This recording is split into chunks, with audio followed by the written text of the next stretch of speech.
galera, beleza? Como é que vocês estão? Meus amigos, se segurem nas cadeiras, porque hoje temos um dossiê mais do que especial. Gente, o vídeo de hoje tem dois temas investigativos. O primeiro deles, vamos falar sobre o PL 2630, porque nos últimos dias teve uma movimentação minimamente engraçada, meio estranha, que no dia de ontem saiu uma notícia aí no Estadão que você coloca a mão no queixo e se pergunta, rapaz, o que é que está acontecendo aqui? Até porque é um nome relativamente conhecido aí no debate em torno do PL 2630. E aí, no final desse tema, eu quero falar para vocês de um evento que rolou, um debate aí de pessoas muito inteligentes, para falarmos sobre os donos do poder. Quem comanda o Brasil? Como chegamos aqui no dia de hoje? E o porquê tá ali a foto do Fernando Henrique Cardoso e do Dilma? E pessoal, a gente vai trazer algumas notícias recentes mesmo aí, de ontem, de anteontem, dos últimos dias.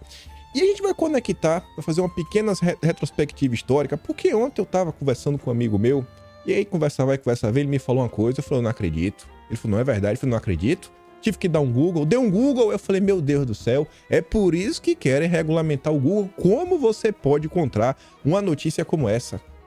Uma notícia de 1995 sobre o Fernando Henrique Cardoso, que eu acho que talvez seja a notícia que mais explica tudo que está acontecendo no Brasil nos últimos 20 a 30 anos.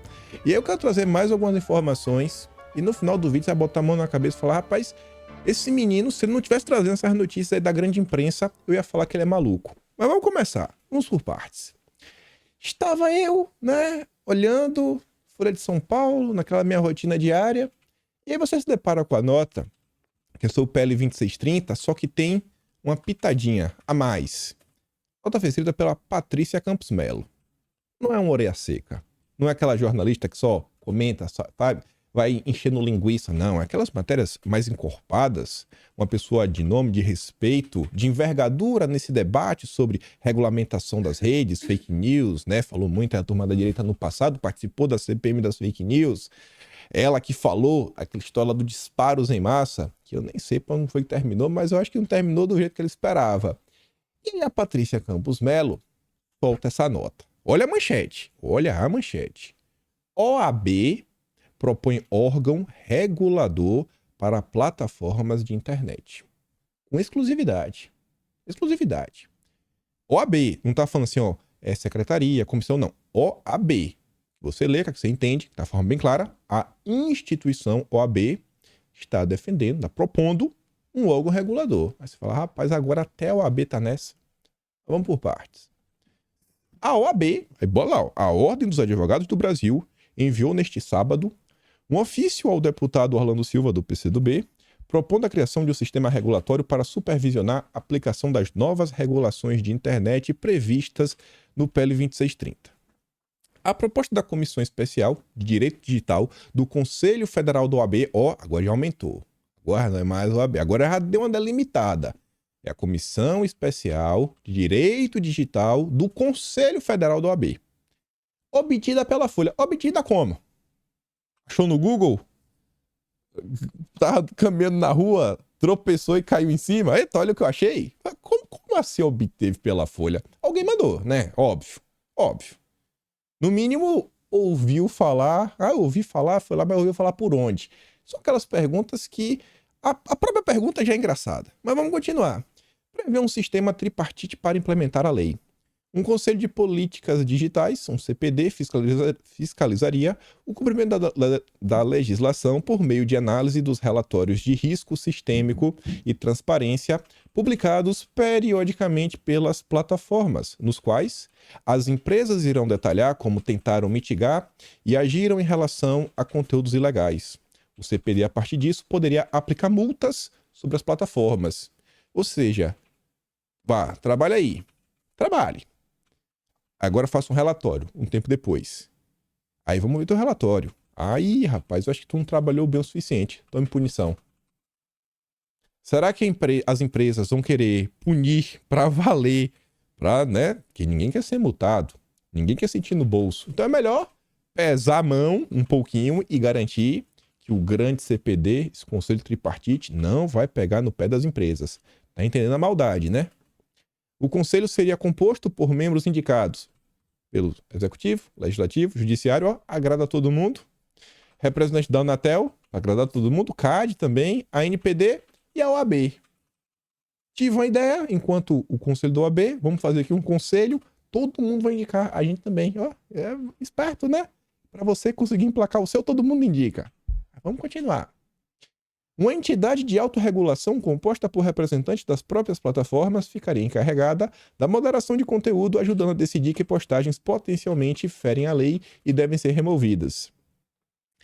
Dessa maneira, o Estado não teria nenhum papel na decisão sobre conteúdos específicos. Explica a Laura, presidente da comissão especial, e o CPD não poderia punir as empresas por conteúdos específicos. Faria uma análise do cumprimento geral das diretrizes. Mas aí você olha a diretriz e fala, não tem um conteúdo específico, mas esse relatório aqui não está bom o suficiente. No final do dia, você traça as diretrizes e você vai daquele jeitinho, né? Para ter o arroxo. O terceiro pilar do sistema tripartite de regulação das plataformas seria o CGI.br, Comitê Gestor de Internet, não só vietzinho básico, que faria estudos e publicaria diretrizes e recomendações para os códigos de conduta das plataformas. Ó, essa turma faz o estudo, faz as propostas, basicamente desenha as diretrizes, o que pode, o que não pode, o que é do bem, o que é do mal. A plataforma, a gente não vai punir nada específico, mas experimenta não seguir as nossas ordens. Não é nada específico. Mostra aí o relatório. Vamos olhar de maneira geral, global. Mas isso aqui não tem nenhum controle, isso daqui não é censura, isso daqui é do bem. E aí você deve estar se perguntando, rapaz, quem foi que teve essa ideia, né? Foi quem da OAB? Foi essa Laura? Foi quem? Vamos continuar dando uma olhadinha. Para Ricardo Campos, secretário executivo da comissão do OAB, e aqui é aquele momento que eu espero que pelo menos alguns de vocês falem, eu não acredito. Eu espero. Para quem não se fez essa pergunta, eu não acredito, a gente já chega lá. A proposta tem 2 pontos positivos. É uma opção Anatel e introduz autorregulação regulada, instituto já consagrado na Alemanha e na Europa. A proposta tem apoio de grande parte da sociedade civil, ou seja, dos ongueiros.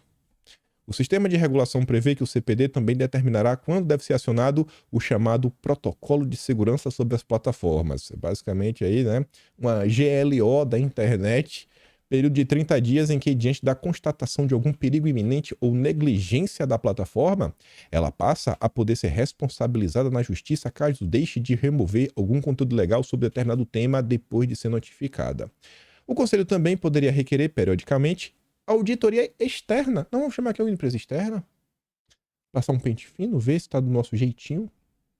Independente dos provedores. O Moro aí é um cara bacana. Hoje está no Senado, mas o Moro tá vendo as empresas de auditoria. Quem sabe chama o Moro aí, toda sua expertise, na agenda SG, ver se está no compliance bacana, para avaliar o cumprimento do chamado dever de cuidado. A obrigação de prevenir e mitigar a disseminação de conteúdos ilegais gerados por terceiros. O mais engraçado é que essas auditorias que dão esses certificados, no final do dia esse certificado ele só serve para dizer se tu pode ou não pode operar no mercado. E no final do dia, você vê assim, algumas empresas até que estão quebrando, você se pergunta, rapaz, essas auditorias servem para quê? Só que essas são do bem e não tem como dar errado. Aí você tava, não, beleza, vimos aqui, é mais uma coisa, né, vindo do PT, vindo da esquerda, essa proposta não me surpreende muito, mas o que é que tem de mais nisso? O que é que tem de mais, Kim? Calma que a gente chega lá. Aí saiu a notícia de ontem.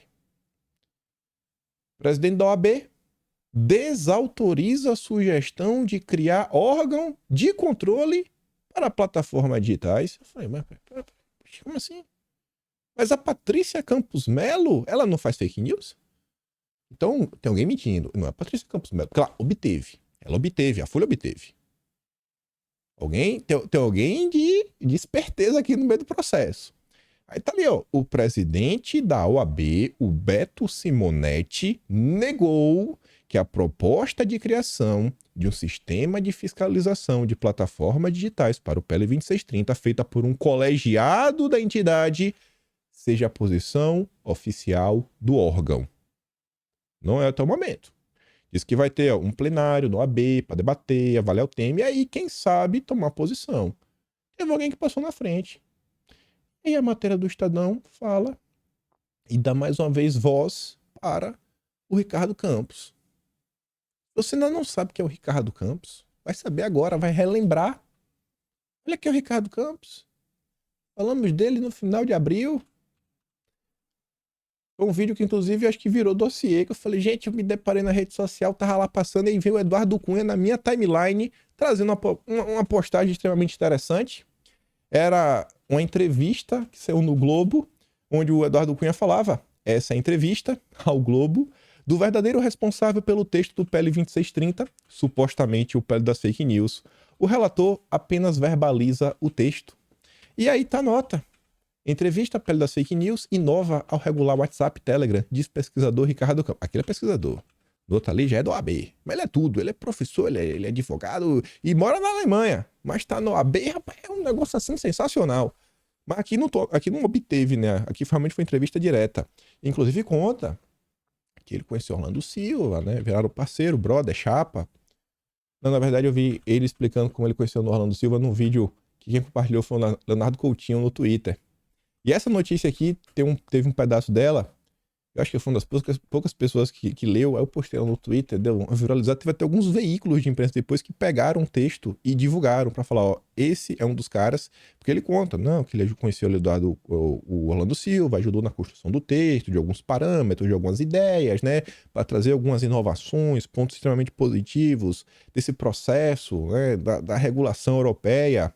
E essa é aquela entrevista que tem a pergunta: até que ponto o projeto conseguirá conter a disseminação de fake news? E ele representa uma ameaça à liberdade de expressão? E aí o Ricardo Campos, o cara aí, né, desse Comitê de Direitos Digitais, lá da OAB, que a Patrícia Campos Melo obteve, não sei como, mas obteve, mas que o presidente da OAB falou que ainda não é a posição oficial do OAB.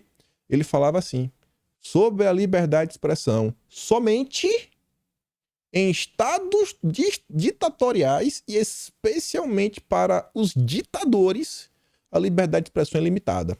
Bom, ali é um aposto, né? E especialmente para os ditadores. Mas vamos, então, um aposto pode tirar. Vamos ler esse um aposto.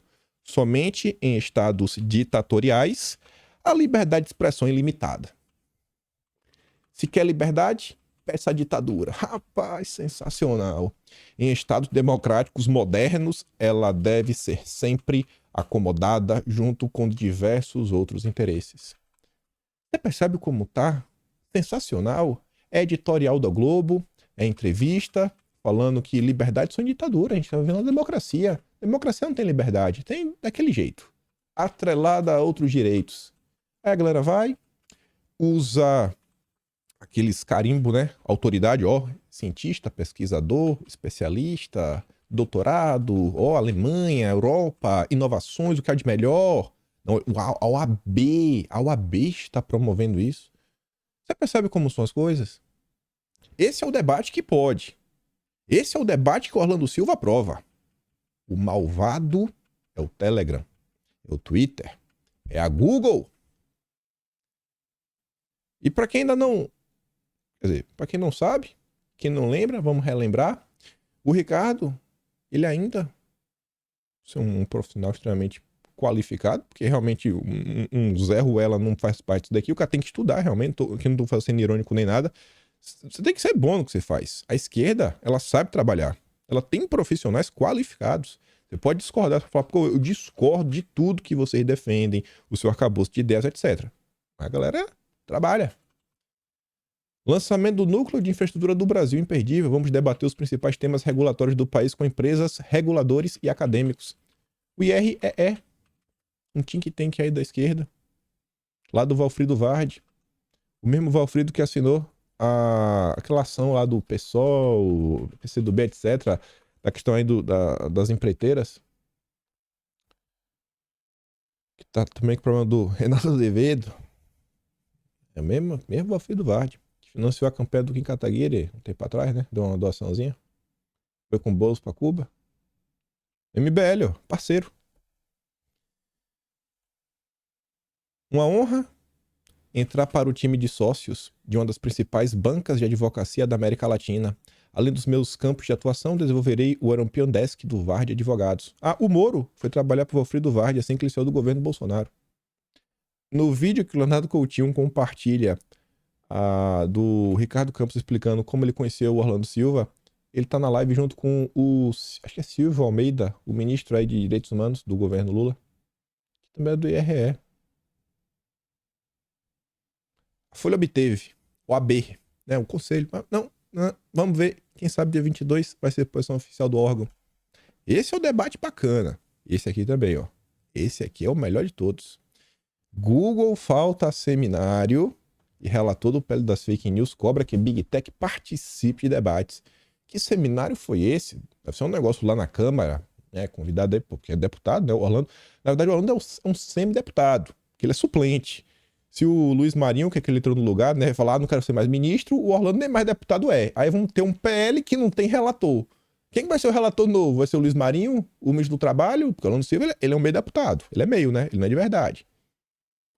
Mas tudo bem. Esse seminário não foi na Câmara. Foi num lugar muito mais especializado. No Judiciário? Não. Não. Menos especializado. Não tão inteligente assim. Pelo Grupo Esfera. Os maiores, melhores, mais bonitos e cheirosos empresários, bilionários, multimilionários do Brasil. Relator do PL das fake news, Orlando Silva, criticou a ausência do CEO do Google. O Fábio Coelho estava previsto para participar do debate organizado pelo Grupo Esfera nesta segunda em São Paulo, mas cancelou a ida de última hora. Eu quero saber quando é que vai ter o debate do povo, onde o povo vai poder opinar. Se bem que o povo não tem direito a nada, né? O povo não sabe de nada. O povo brasileiro tem que estudar muito para poder adaptar qualquer coisa. E aí, nesse evento, estava presente algumas figuras políticas, como o Ângelo Coronel, que é foi o relator da proposta lá no Senado, né, do 2630. O Ângelo Coronel, aquele que fazia live com o Luciano Ayan, a Madeleine Laxo, foi o presidente da CPMI das fake news. Aí fala assim, que pouco antes, Coronel usou seu discurso para criticar as alterações feitas no projeto original, oriundo do Senado, e acenou para a não aprovação de algumas mudanças. Ele disse ver com ele vê com bons olhos o fatiamento da proposta com a votação independente das propostas de remunerar conteúdo jornalístico e referente a direitos autorais. Eu me pergunto se tem um empresário aí, dono de uma TV, não é Globo não é mesmo, é uma TV aí, canal fechado, me pergunto se ele é membro do Grupo Esfera. Será que ele vai ganhar alguma coisa com esse direito jornalístico, né? Não sei, mas tudo bem, também direitos autorais. Esse é o PL 2630. E aí, gente? Pegando tudo isso daí, você vê como são as coisas no Brasil. Graças a Deus, estamos em boas mãos. Grandes empresários, pessoas que tiveram sucesso em suas vidas, que sabem como fazer as coisas darem certo. A gente falar aqui do segundo tema, que a coisa fica ainda mais engraçada. Vice do PT prospecta negócios em Cuba com e para amigos. No fim de abril, Washington Quaquá, vice-presidente nacional do PT, ou seja, não é qualquer um, embarcou rumo a Cuba pela segunda vez em menos de 6 meses. Em dezembro, ele foi à ilha acompanhado de um grupo de correligionários comemorar a primeira vitória nas urnas. Agora, a viagem foi oficial, custeada pela Câmara dos Deputados, na companhia de outros 3 parlamentares e de empresários amigos. Mas óbvio, você, me seja sincero, alguma vez em sua vida você já convidou um inimigo para viajar com você? É óbvio, pô. Não sei por que a imprensa fica pegando no pé. Mas Quaquá aproveitou a oportunidade para, segundo ele mesmo, prospectar negócios. E prospectar negócios, diga-se, com potencial de beneficiar empresários conhecidos e lhe render dividendos políticos em seu reduto eleitoral, o município de Maricá, no Rio de Janeiro. Organizador da missão, o vice-presidente do PT assume de viva voz a intenção, abre aspas. A gente foi identificar uma série de oportunidades que tem lá e vamos começar a prospectar gente para fazer investimentos lá. A questão é quem serão os escolhidos para a empreitada e como se dará a escolha. Indagado sobre isso, Quaquá fez um mistério. Ele se recusou a dizer, por exemplo, os nomes de empresários do Rio de Janeiro que foram convidados para a missão. Você vê como no Brasil, as mais diversas discussões, na maior parte do tempo, passam em torno de especialistas, ongueiros, acadêmicos, que são os especialistas escolhidos a dedo pela Globo, Folha de São Paulo, etc. Tudo mais. É basicamente os ongueiros, como se fosse a mesma coisa. E empresários, com a força política. Você vê que no Brasil parece que chega a um determinado ponto. Se você quiser continuar crescendo e brilhando, você tem que se preocupar minimamente com a política. E às vezes essa preocupação vai um pouco além de ler as notícias do dia a dia. Você vê que isso não é de hoje. Na verdade, isso não é só no Brasil. E é sobre isso que temos algumas coisas para comentar. Agora as coisas vão começar a ficar mais engraçadas. Olha isso daqui. Ex-sócio de offshore do Cerveró. Lembra o Cerveró? Aquele bonito que tinha um olho aqui e um olho cá? Prestes a chefiar o jurídico da Petrobras. A Petrobras está prestes a nomear Marcelo Melo para chefiar o departamento jurídico. E quem é Melo? Advogado, já trabalhou na própria estatal, mas ficou mais conhecido em 2015, quando admitiu que era sócio de uma empresa offshore do notório Nestor Cerveró, o ex-diretor internacional da estatal, delator da Lava Jato e condenado a 6 anos de prisão por corrupção passiva e lavagem de dinheiro. A Petrobras informa que o processo de ingresso está em andamento e que possui um robusto sistema de avaliação para ingressos dos seus executivos. Temos o compliance interno, o SG da Petrobras tem o G de governança, onde temos aqui os melhores critérios do mundo para garantir, sabe, que só temos os melhores. Petista picanheiro, só a nata, só os melhores, gente. Só os melhores.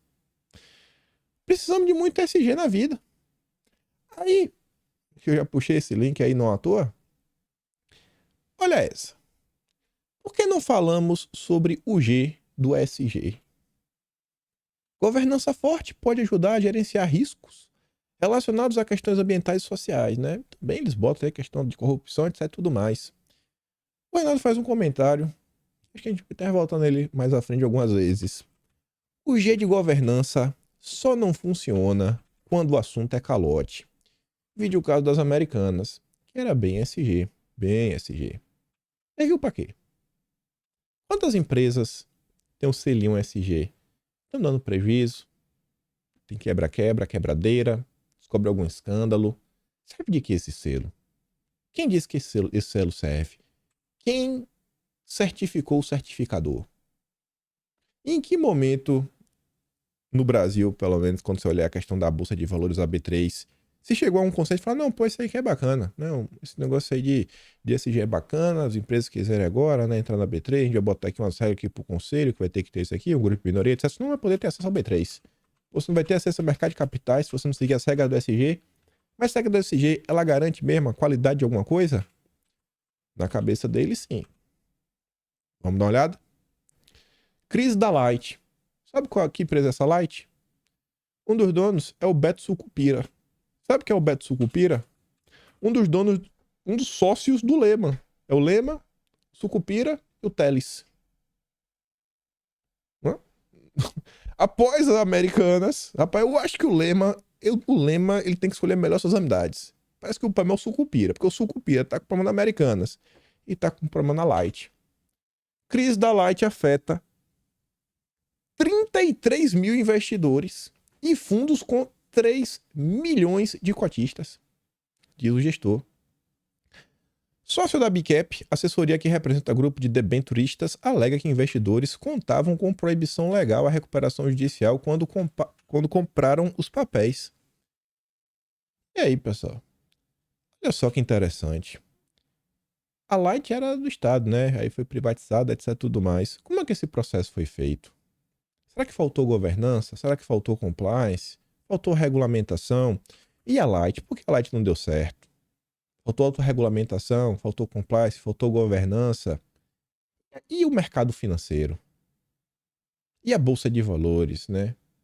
O local onde as ações, né, da Light eram comercializadas. E aí, quais foram as medidas tomadas pelo mercado para garantir, né, a segurança e proteção do bolso dos investidores, principalmente dos pequenininhos? 3 milhões de cotistas. Você vai me falar que são 3 milhões de bilionários? Não, não tem 3 milhões de bilionários no mundo. Entre esses cotistas aí, com certeza tem aquele cara, sabe? Tem ali, às vezes tá investindo ali 5 mil reais, R$ 1.000. É pra ter um troquinho a mais, sei lá, pensando em fazer uma reserva, não sabe o que fazer com o dinheiro, tá? Não quer deixar no banco, acha que o banco tá rendendo muito. E aí? Eu acho que quem tá mais perdendo aqui é o pequeno. O grande sempre dá um jeitinho. E é grande, né? O tombo do grande nunca é um tombo, é sempre escorregãozinho. Agora o pequeno às vezes cai que para levantar dói, mas dói demais. Aí nesse âmbito, o Renato escreveu um comentário que eu achei extremamente interessante, em 3 parágrafos, interessante mesmo. Olha o que ele fala. No Brasil, há uma única bolsa de valores, ou seja, existe um monopólio. Para você ter acesso ao mercado de capitais, você passa por um monopólio. E se você tem um monopólio, você vai acabar por controlar o mercado e os seus agentes. Se os agentes não estiverem em conformidade, eles não podem operar. É um monopólio. Enjambrado em uma burocracia estatal impossível de ser rompida, a não ser pelo próprio Estado que a criou. Isso foi criado em qual momento? No FHC. Esse monopólio tem ditado as regras de SG, impondo novas regras sociais, reduzindo o homem enquanto espécie a um simples objeto, destruindo os conceitos racionais de se ter um conselheiro. Se o legislativo quiser atuar para que pequenas e médias empresas tenham acesso a capital, não deveria ser por meio desse monopólio, mas sim incentivando novas plataformas e meios de acessar esse capital. Caso contrário, a força neogovernamental que opera por meio desse monopólio só tende a se fortalecer. Se a gente tivesse sempre um monopólio, sempre monopólio, sempre monopólio, ele tá sempre ganhando. Se o cara lá investiu e tá ganhando, o monopólio tá ganhando também. Se o cara tá perdendo, o monopólio também ganha. Ele sempre tá ganhando o monopólio. Sempre tá ganhando. Você tá fortalecendo. E esse monopólio você vê que tem uma agenda. Eles estão avançando com a agenda. Quando diz assim que o Estado criou o FHC, é assim, o Estado brasileiro, eu já fiz essa afirmação uma vez, ele foi moldado na era FHC. Quer ver uma das vezes que eu falei isso, que tá bem fresco na minha cabeça? Quando eu falei das questões políticas que a gente vive hoje no sentido de partidos.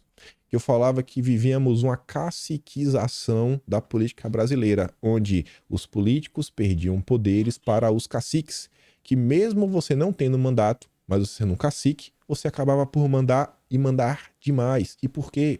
Porque estamos caminhando para um cenário onde o parlamento tem cada vez mais poder, estão esvaziando o poder do executivo, no mesmo cenário onde existe a cláusula de barreira, que é a ideia do FHC. É a ideia do FHC. Então, a cláusula de barreira para reduzir o tamanho dos partidos. E, em paralelo a isso, tivemos o fim do financiamento privado de campanhas, que também foi a ideia do FHC. E o que é que isso causa? Não é assim que tem que voltar. Tem os problemas do financiamento privado. Só que a partir do momento que o financiamento é público, você só tem dinheiro se você tiver uma bancada. E como é que você elege uma bancada se você não tem dinheiro? Você entende? Então você tem um ciclo. Essa questão, ela vem muito mais do financiamento público das campanhas, ela vem muito mais do desejo da classe política, naquela era ali do pós-Lava Jato, que estava com medo da retaliação da sociedade, sem saber o que fazer, e para tentar se perpetrar no poder, falou, cara, vamos botar aqui. Quem já é deputado, tá no partido, tem bancada, tem tamanho, vai continuar com cacauzinho, vai continuar com campanha robusta, e pro cara entrar, pro cara competir de igual para igual. Aí você tem esse fenômeno que entra a turma da rede social, etc, tudo mais, mas não é a mesma coisa. E aí nesse processo, para você ter acesso, tem que ser a bancada. E não é qualquer bancada. Cada ano que vai passando, por causa da cláusula de barreira, tem que ser uma bancada maior, maior, maior, maior, maior, maior, maior, sendo que os partidos pequenos começam a assumir, então tem que começar a fundir, fundir, fundir para continuar existindo. A gente hoje no Brasil tem, vamos botar assim, o bloco do PT, que é PT, PCdoB, PV e tem mais PSOL, eu acho, Rede. Aí você tem o PL, aí você tem o bloco do Lira, que é União Brasil, PSDB, Avante, PSB, coisa lá, da 134 deputados. Aí você tem o bloco do Republicanos, MDB, Podemos PSD do Kassab. Só. 4. 4 blocos. Antigamente tinha 30 partidos, agora tem 4 blocos. A discussão tá ali. O cacique vai lá e determina, pode, não pode, isso é tudo mais. Todo esse estado das coisas, pensado lá atrás em FHC. Aí que vem Maria. Uma das maiores pérolas que eu li em todos esses anos. Gente do céu. Conversando com um amigo meu, ele falando dessa questão do governamental. Aí depois trocando uma ideia, Renato até botou ali também, né? Olha essa nota de 15 de setembro de 1995. Era o primeiro ano da gestão do Fernando Henrique Cardoso no Brasil. Tucano faz apelo a ONGs. Essa matéria do Clóvis Rossi. Essa matéria só existe na Folha de São Paulo. Eu não encontrei nenhum outro jornal fazendo a cobertura lá do Fernando Henrique Cardoso, lá em Bruxelas. 9 meses de governo. Olha essa nota. O Fernando Henrique Cardoso desarmou qualquer possível crítica de ONGs europeias com um apelo para que passem a ser neogovernamentais. Você entendeu o seguinte? Ele foi no evento e antes de receber a crítica, ele desarmou. Ele chamou as ONGs para governar. Você não vai criticar quem está te chamando para fazer parte do time? Ó, jogador. Olha o que Fernando Henrique falou. Ou seja, o que é ser neogovernamental? Ajudem o governo a resolver problemas como a desigualdade social, discriminação racial sexual, violação aos direitos humanos e a defesa do meio ambiente. Olha o estado das coisas atual. Olha o que comentamos ontem sobre a Marina Silva. A Marina Silva entregou a Ibama. Gente, olha só, ela é ministra, ela tá aqui. Ela entregou pro cara que tá aqui embaixo, que ela pode demitir na canetada, a qualquer momento. Um apelo, não dela, mas assinado por ela. E os zongueiros. Os zongueiros! Zongueiros! Até o WWF tava lá, os zongueiros. Pra não vamos deixar a Petrobras aqui na Bacia Amazônica, meu Deus.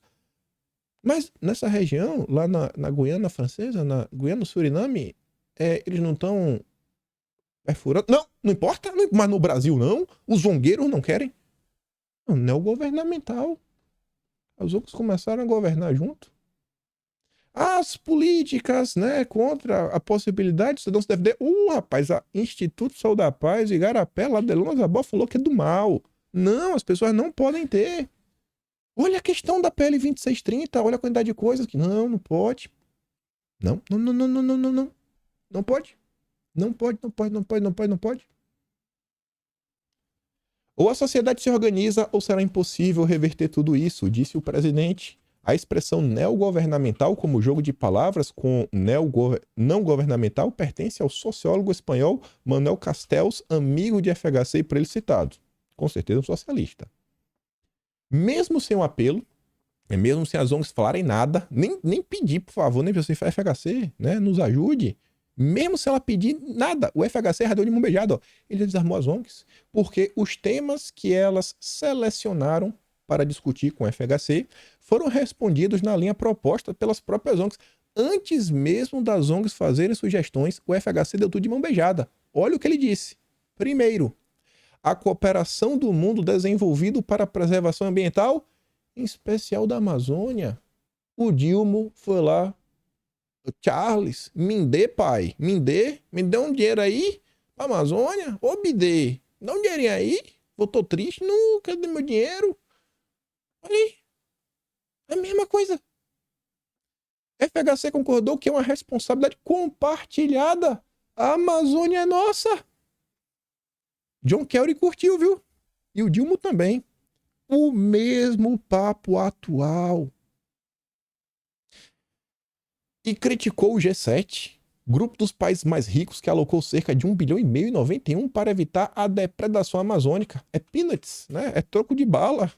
Ruminou FHC usando expressão inglesa que literalmente significa amendoins, mas que pode ser traduzida como migalhas. Foi o que o Dilma falou quando voltou lá dos Estados Unidos. Pô, não quer nem assinar aqui a carta do BD. O BD tá me dando aqui 50 milhões, velho.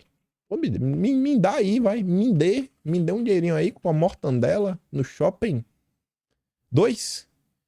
Política para os indígenas. O Dilma aí começou a demarcar uma terra, né? A gente falou até ontem. Coitadinho dos índios. Dormir na rede de tarde, passar o helicóptero da Petrobras. Meu Deus, como é que o pessoal faz? Na terra que foi recém-reconhecida agora em abril, já não pode ter mais ferrogrão, já não pode ter mais isso, não pode ter aquilo outro. Só a comissão a Márcio Santilli, recém-nomeado para a FUNAI. Olha só, FHC ganhou público. Será que esse Márcio, esse Márcio Santilli é um bom nome?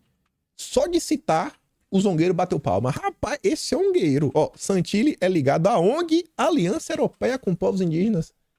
Mas a gente tá no Brasil, tu tá indicando o Ongueiro. Eu não tô entendendo. O que é que tem a ver o Ongueiro, Aliança Europeia, mas não tá no Brasil, na FUNAI, FHC, não faça isso, irmão. Mas aconteceu, foi em 95. Terceiro, participação da sociedade civil na avaliação de projetos de desenvolvimento. FHC lembrou que as instituições financeiras brasileiras estão adotando agora os mesmos critérios do Banco Mundial para a concessão de empréstimos. Você está vendo como são as coisas? E quarto, por último, direitos humanos. Discutiu-se questões pontuais como a transferência para a área federal da investigação de violações já anunciadas por FHC. É meio difícil, eu sei, porque até para mim, para colocar em palavras e explicar como chegamos aqui no estado das coisas e como grande parte do establishment brasileiro ele foi construído pela cabeça de um social-democrata como o FHC, que fala que não foi sozinho, isso é óbvio, né? Tem todo esse esforço, essas amizades, né? Pessoas iluminadas. E a gente está aqui no estado das coisas. Para tentar traçar um paralelo, eu falei dessa questão, por exemplo, da questão dos partidos, da questão do financiamento das campanhas. Isso daí eu acho que traz um paralelo no momento atual, você vê os impactos disso. Olha essa questão do mercado financeiro. Olha como a B3 opera no momento. Olha como a gente vive. Olha como as preocupações da CVM na maior parte do tempo. Olha essa questão de empréstimo pode ou não pode, com base no quê?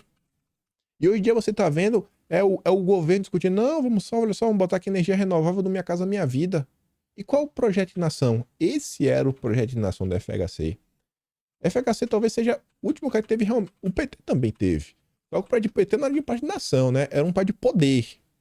De poder. De perpetuação do poder.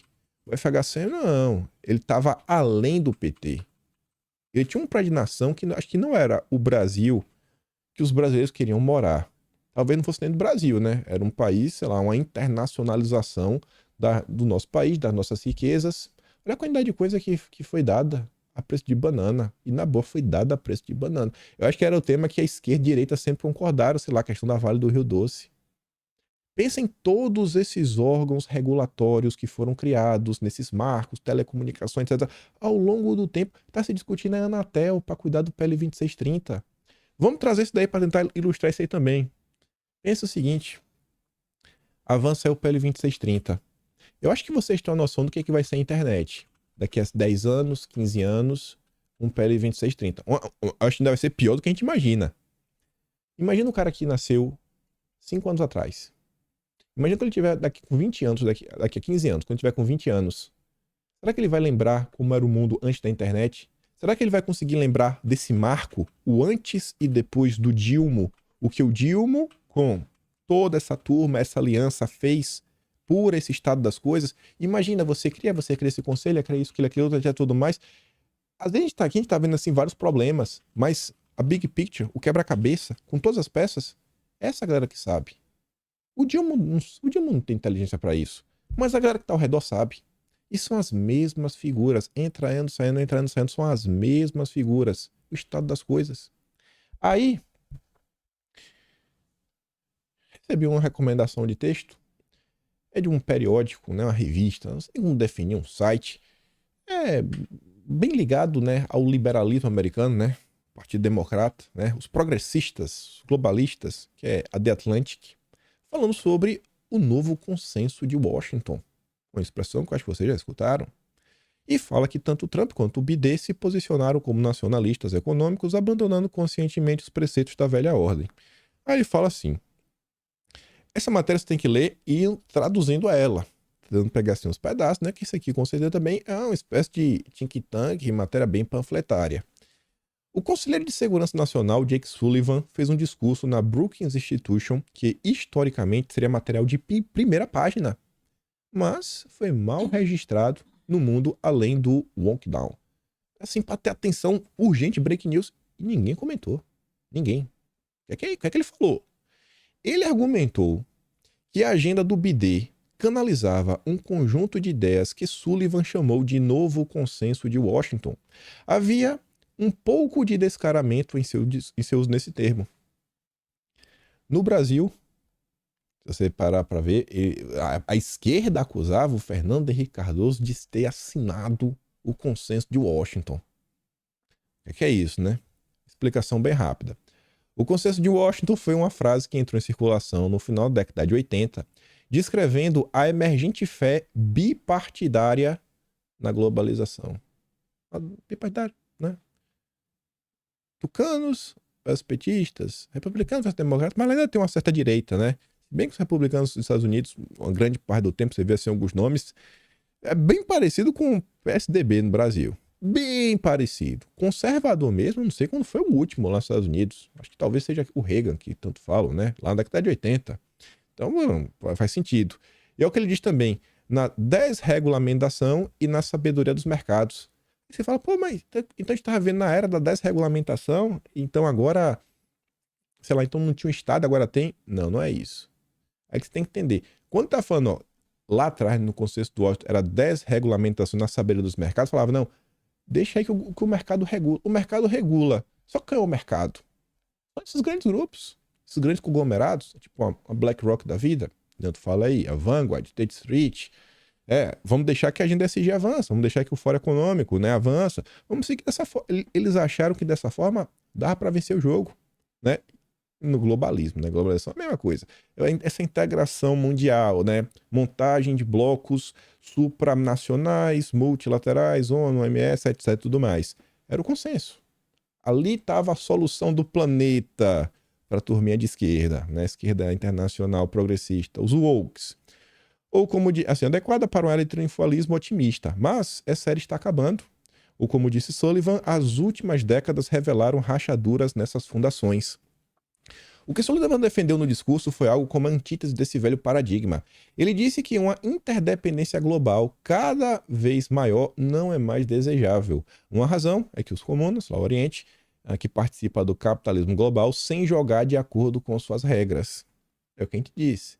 No Brasil, aí o Dilma quer seguir. É um monte de regras, não tem que descarbonizar, tem que fazer isso, tem que fazer aquilo, etc, tudo mais, que são regras para você manter o estado das coisas. Só qual é o problema? Tem gente que não tá jogando. Então não adianta. Você coloca uma regra, você coloca, né, uma coleira, um freio em diversas nações, mas tem um time que não tá jogando essas regras. E aí? Se essas regras não forem seguidas por todos, ela não vai funcionar. Porque você também tem que colocar um certo freio em você mesmo. Então não dá mais. Outra percepção exposta pela crise, induzida pela pandemia e questão da Ucrânia também, etc, tudo mais, de que a economia americana é vulnerável até mesmo a pequenas perturbações do outro lado do planeta. Isso é óbvio, né? Porque não é mais a mesma coisa. Essa crise foi indicação de que o mundo foi longe demais em uma direção libertária e precisa de algum tipo de regulamentação e investimento governamental que até pouco tempo atrás estava altamente fora de moda na esfera política de Washington. Ou seja, por mais que esteja havendo esse negócio, agora tem que fazer o meio termo. Não dá mais só para seguir nessa linha. Por quê? Porque está se formando outros centros de poder ao redor do mundo. E como é que esses centros de poder eles emergiram? Burlando as regras. Não vamos jogar. Não vamos aceitar essas imposições. E vamos nos desenvolver. Embora não justificasse o uso desse termo, o termo dessa forma, ele poderia se safar descrevendo suas opiniões como representativas de um consenso. Tanto Trump quanto o Biden se posicionaram como nacionalistas econômicos, abandonando conscientemente os preceitos da ordem antiga. Só que ele fala que é diferente. Isso não é para descrever as versões Trump e Biden do nacionalismo econômico como equivalentes. Aí diz que o Trump, basicamente, que discursos duros, etc, tudo mais, sobre as elites, mas ele realmente não tinha uma ideia sobre como reverter o curso, além de aumentar as tarifas. E também, óbvio, tinha uma série de dificuldades. Assim como no Brasil e em outros países, a direita acaba sofrendo alguns reveses. E às vezes também pode faltar, né, um projeto mais delineado, fora todas as batalhas constantes com a imprensa, que acaba tirando a discussão séria para trazer aquelas maluquices que você vê em todos os dias na imprensa quando falam de Bolsonaro. Aí fala, ó, o Conselho de Segurança Nacional do BD, por outro lado, colocou uma grande ideia no centro de seu discurso. Ele exaltou as virtudes da estratégia industrial, um novo papel para o Estado na direção da trajetória econômica. Industrialização. Temos que industrializar. E o que está acontecendo no Brasil? O oposto. O Brasil está desindustrializando.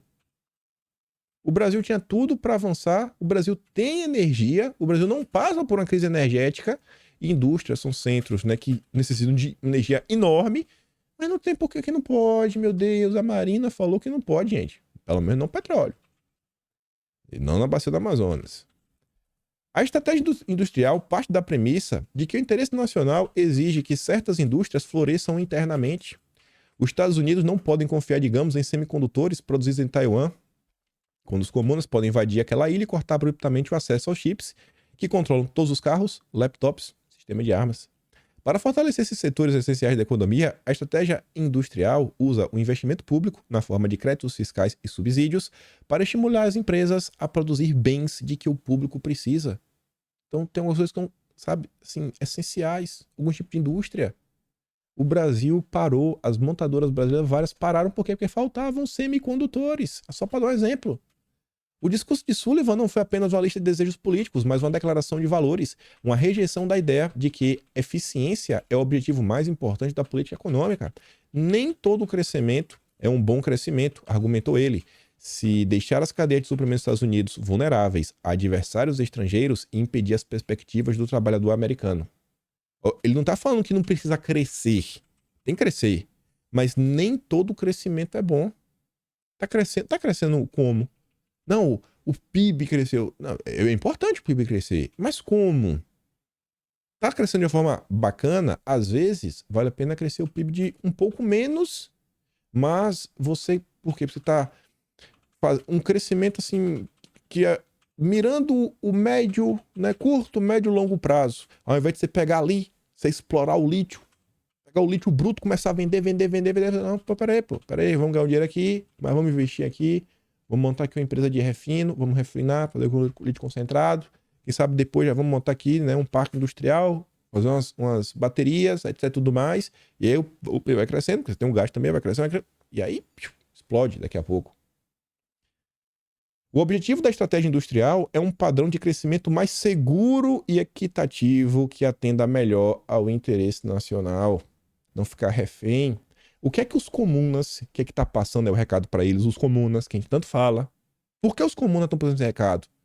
Porque eles falam, não, a gente vai desenvolver aqui o parque industrial. E depois, o que é que os comunas estão fazendo para eles colocarem a coleirinha nos outros? Nova Rota da Seda. Gente, não tem ninguém do lado do Brasil. De um lado é gente ruim, do outro também.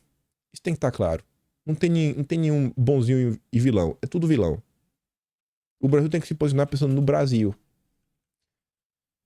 A estratégia industrial do BD surgiu em uma coxa de retalhos. Uma das primeiras coisas que o BD fez foi investir na produção de chips. Um parque que necessita uma alta demanda energética, ou seja, você acaba por incentivar diversos outros setores de energia, logística, e um parque também trabalha com energia, né, high-tech da high-tech da high-tech. Além de um custo de venda grande, né, você lucra bastante, você também incentiva diversas áreas na indústria de ciência e tecnologia. Olha para onde um lado mira. E o que é que o Dilma está mirando? Sindicato para MST. Não, sindicato não, né? Cargo para MST. Não, isso aqui, aquilo, outro. Teve um negócio aí das rádios também. Ah, as prioridades do governo de PL 2630. Olha a prioridade dos outros. A estratégia industrial não cumprirá tudo que Sullivan prometeu, em alguns aspectos já pode até ter falhado, né? Fala, não necessariamente pode dar certo. E aí o que ele quer falar pode ter falhado? Não que a indústria lá, a economia não vai desenvolver. Ele fala assim, ó, grande parte da corrida do capital para o negócio de veículos elétricos é destinada a Carolina do Sul e outros estados onde as empresas não precisam lidar com sindicatos irritantes. E aqui não está falando do sindicato propriamente dito. O United Auto Workers não está errado em temer que o novo consenso de Washington replique os pecados do antigo, os erros do antigo. Os empregos podem ser verdes, mas continuarão a ser mal remunerados e precários. O que ele está querendo falar aqui, ó? O Biden, ele pode ter na direção certa. Pode estar até acertando no que investir na economia. Só que Vamos criar esse cenário, né? Todo mundo vai pagar mal para os funcionários. A população vai ficar insatisfeita porque os salários são baixos. A economia pode desenvolver e tudo mais. Mas o Biden, ele não vai ter o ganho político. Ele não vai ter o ganho do capital político. E precisa ter as duas coisas. Precisa pensar no fortalecimento da nação para manter a hegemonia, o poder que a nação tem de influenciar outros países.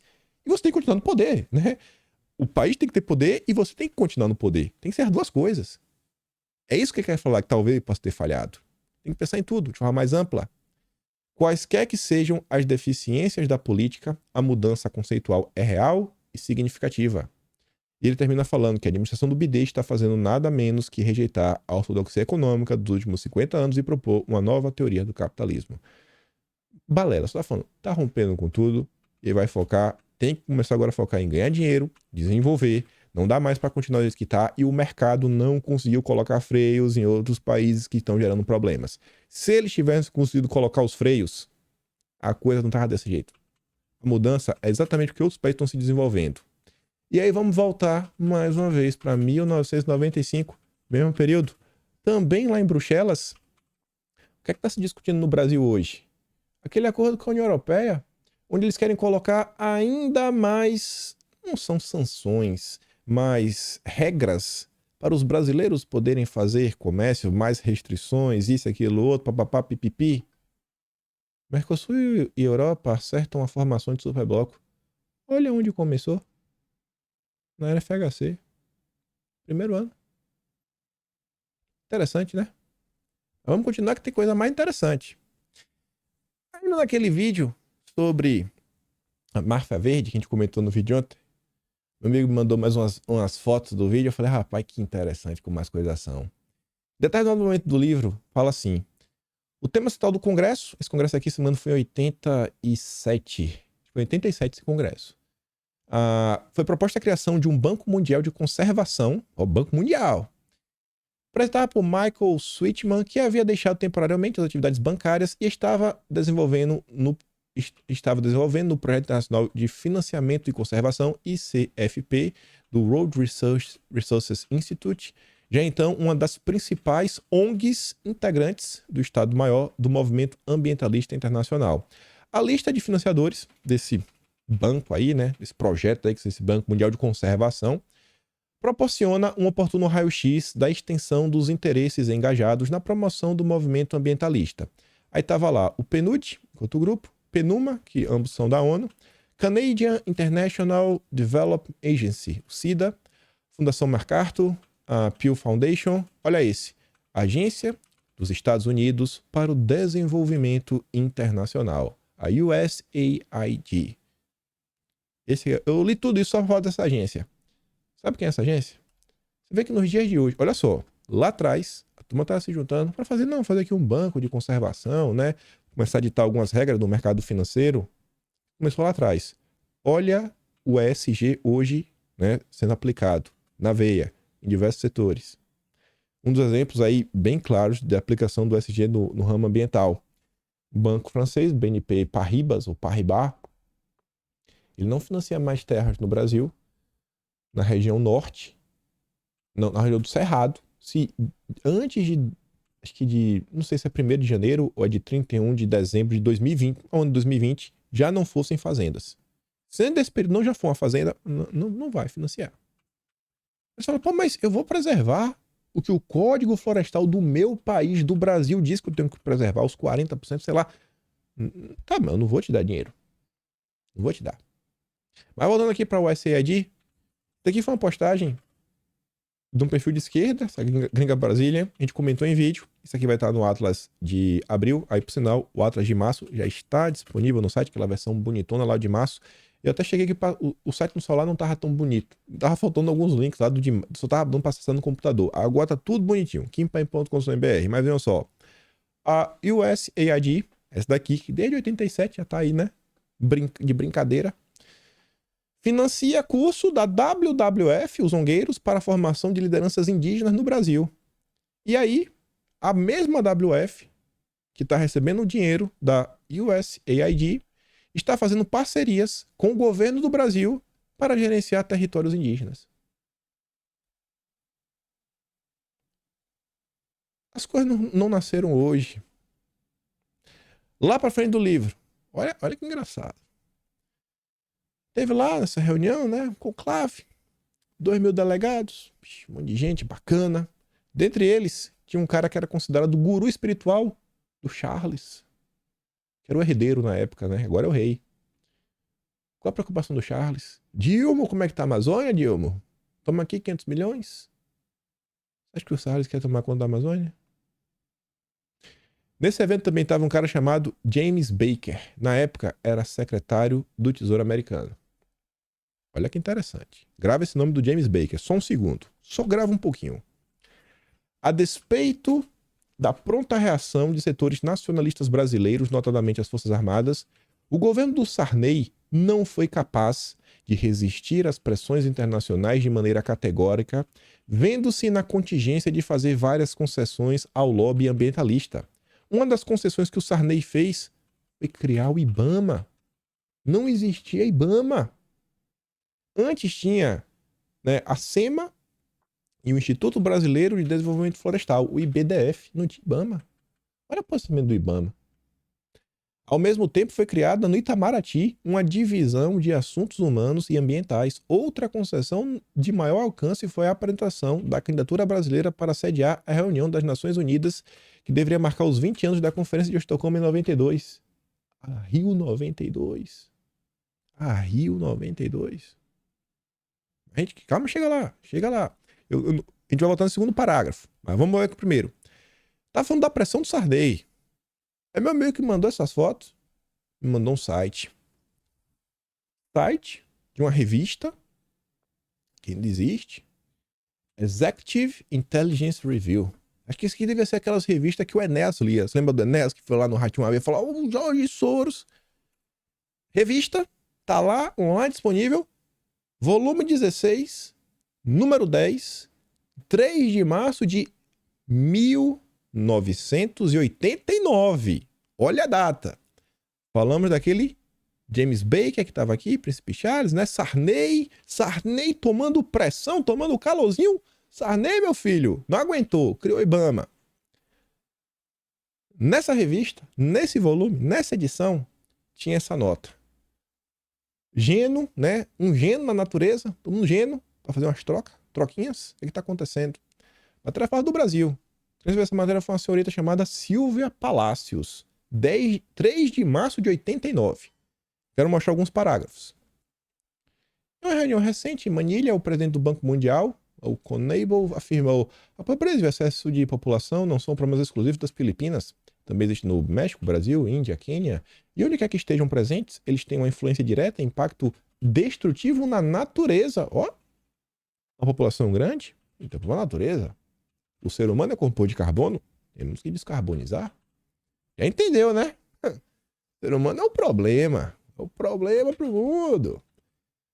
Ele deixou claro que as futuras políticas de empréstimos do Banco Mundial estariam explicitamente vinculadas tanto ao controle populacional quanto a questões ecológicas. O que foi que a Haddad criou e vai estar no Atlas de abril? Incentivo verde. O governo vai ter um incentivo verde. A gente fala da pauta TSG, vai estar no Atlas de abril. A gente comentou. Se procurar no Google aí você acha. O que está se discutindo na reforma tributária do Lula? Imposto verde, imposto do pecado, cashback rosa. Você tá vendo como são as coisas? Não existe projeto de nação no Brasil. Existe um projeto só de colonização, de nos manter como uma eterna colônia que fica naquele voo de galinha que não vai para nenhum lugar. A gente só faz se dar mal. Mas que querem quebrar o país para dar... Não, entrega tudo aí, entrega logo a Amazônia para ver se deixa o Brasil livre, em paz. O Banco Mundial já interferiu muitas vezes na política populacional do Brasil. Tornou-se agora a ponta de lança de um novo movimento ecofascista mundial. Usando a agenda ambiental para fazer várias imposições. Em resposta a essas intensas pretensões, o governo brasileiro acusou o Departamento de Estado americano de estar entre os responsáveis pela campanha internacional e por preparar cortes de empréstimos, trocas de dívidas por natureza e até mesmo a revogação da soberania nacional. Aí falava que a pressão do banco e organizações como o WWF, o mesmo WWF agora é parceiro, ó, já fizeram com que novos empréstimos ao Brasil fossem suspensos. No final de 87, o Brasil, com o apoio do então secretário de Tesouro, o James Baker, aquele que acabou de falar, fez um acordo com seus credores. O governo do Sarney mais do que cumpriu. Em troca da renúncia à moratória, decretada em fevereiro de 87, o Brasil recebeu míseras quantias de dinheiro novo, né, para pagar juros de mora e generosas quantias. Como é que será que foi feito na época, né? E a matéria ainda fala o seguinte: os lobbies mais fortes que tentam impor políticas malthusianas ao Brasil encontram-se nos Estados Unidos. Quer um exemplo? O senador Albert Gore, ou Al Gore, mais conhecidamente. Depois de viajar pela Amazônia brasileira, apresentou um projeto de lei em 25 de janeiro que propõe, entre outras coisas, que o Banco Mundial revise seus planos com base em considerações ecológicas e que, olha isso aqui, os diretores de desenvolvimento multilateral, ou seja, que cuida dessas instituições como a ONU, a OMS, etc, tudo mais, dos Estados Unidos, agências asseguram que qualquer empréstimo ao Brasil dependa do respeito ao meio ambiente. O que é que o Dilma foi falar na viagem para a Europa? Precisamos de uma nova governança global para fortalecer organismos, né, multilaterais como a ONU.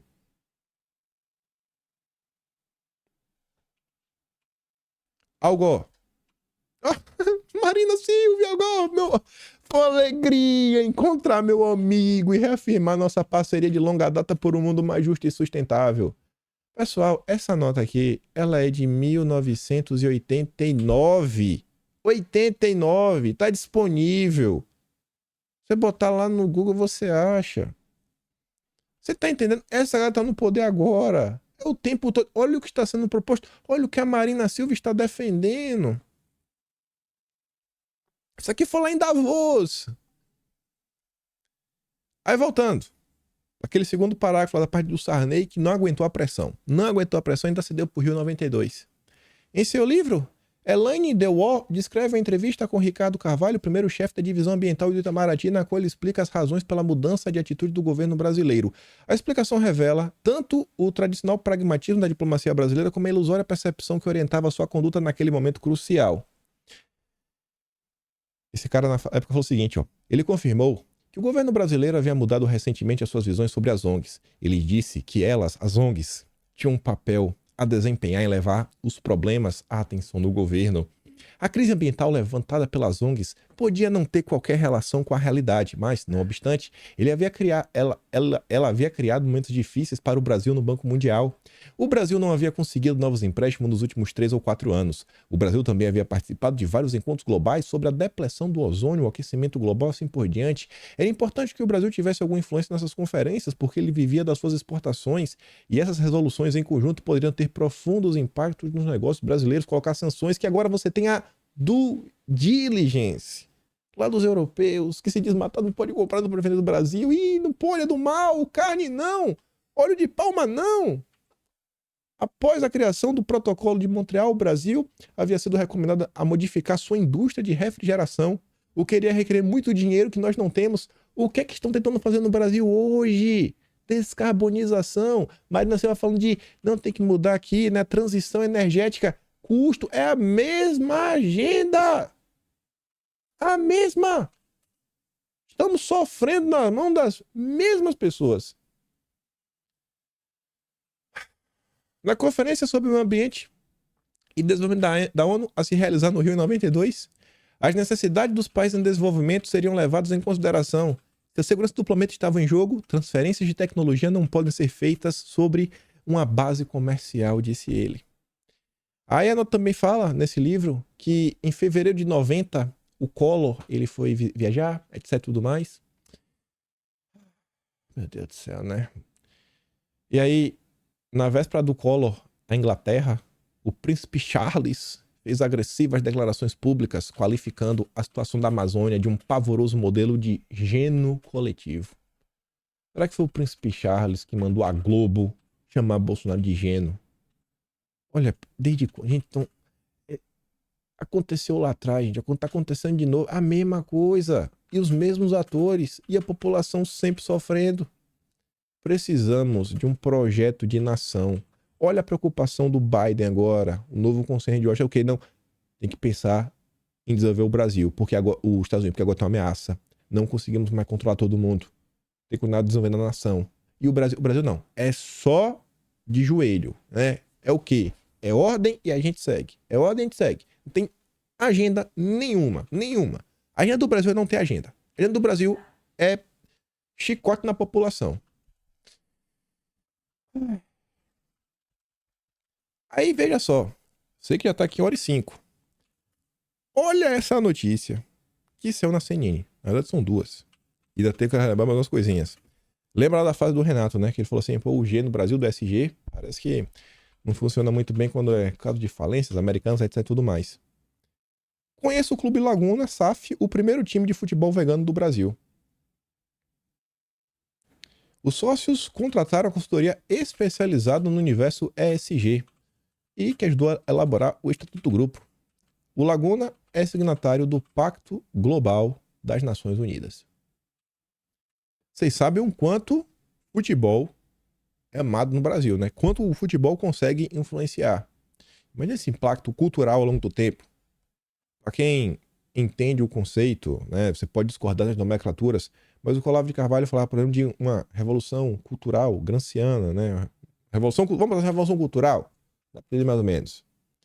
Gritos óbicos da torcida do Corinthians interromperam um clássico. O clube pode ser punido.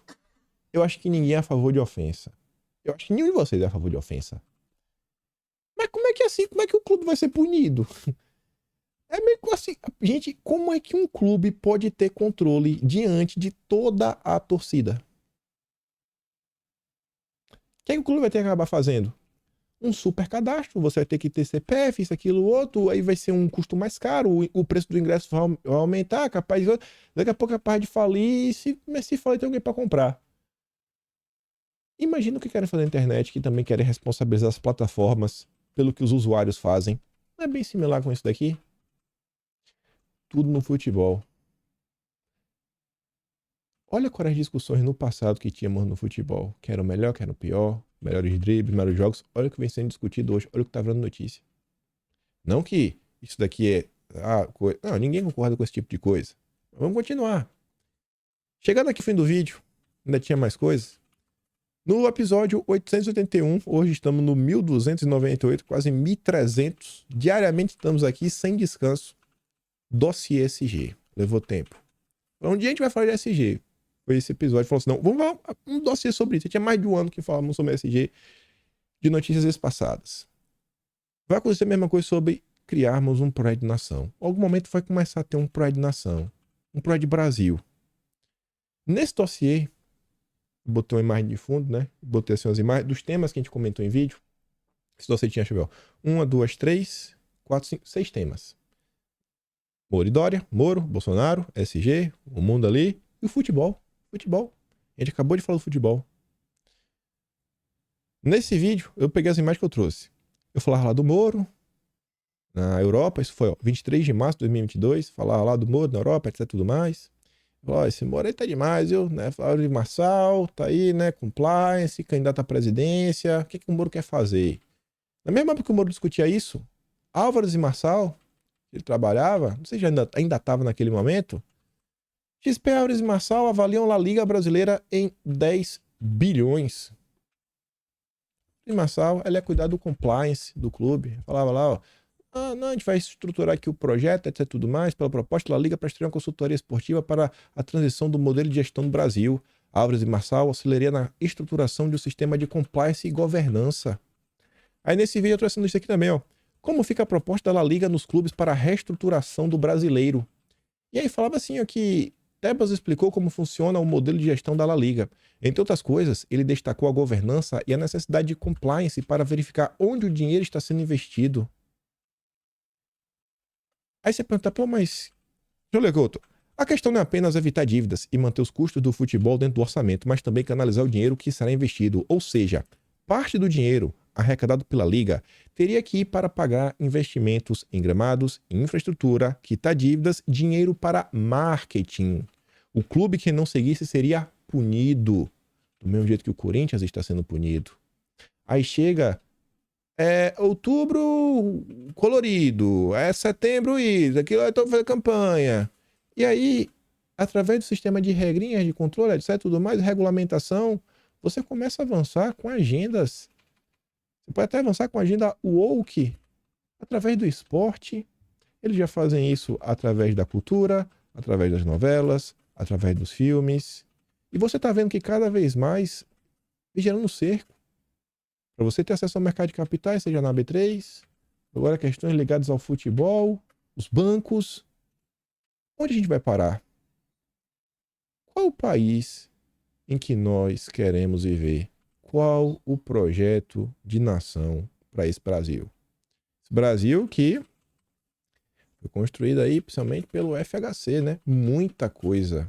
Olha o que acontecia lá atrás, olha como as coisas estão agora. Tinha mais uma notícia aqui, mas aí não dá, não vou fazer 1h30 de vídeo hoje, que já tá demais. Mas eu acho que vocês conseguiram entender meu ponto. A gente fica assim, quase para concluir, eu sei, não é que eu sei, não, eu tenho certeza. Falta o goleiro para fechar o pensamento. Mas ele vai ser formado um dia. Mas eu acho que com as afirmações você fala, rapaz, tem algum muito estranho acontecendo nesse país. E não é de hoje. E também não é só no meio ambiental, né? PL 2630 que o diga. Mas eu fico por aqui. E esse vídeo de coração, eu falo, cara, manda pra alguém assistir. Eu acho que esse vídeo é importante. Acho que tem algumas reflexões que todo brasileiro, ele deveria, sabe, em algum momento. Esse vídeo até já tá um pouco atemporal, né? Essa discussão, a segunda parte, pelo menos. Fala assim, cara, assiste a segunda parte do vídeo desse menino. Dá uma olhada nisso aqui. Acho que começou ali mais ou menos uns 18 minutos. Escuta o que ele tem a falar. Olha como tá o estado das coisas. Vê se não faz sentido. Vê o que está sendo discutido no Brasil. Vê quais são as prioridades. Será que é necessário a imprensa requentar uma matéria que foi requentada em janeiro e que tinha sido publicada originalmente em novembro? O caso lá de Bolsonaro, que a gente comentou no vídeo de ontem. Olha o que a imprensa nos força a debater para esconder os reais problemas desse país. Tem que acabar com essa cortina de fumaça. Eu fico por aqui. Se gosta do meu trabalho, pode assinar meu canal. Tem um botão de valeu. Tem o P na descrição. Compartilhe esse vídeo. O Atos Brasileiro disponível aqui em paim.com.br. E eu espero poder estar aqui amanhã. E também vocês. Aquele grande beijo, abraço, tamo juntos. Valeu, meus amigos. Fui!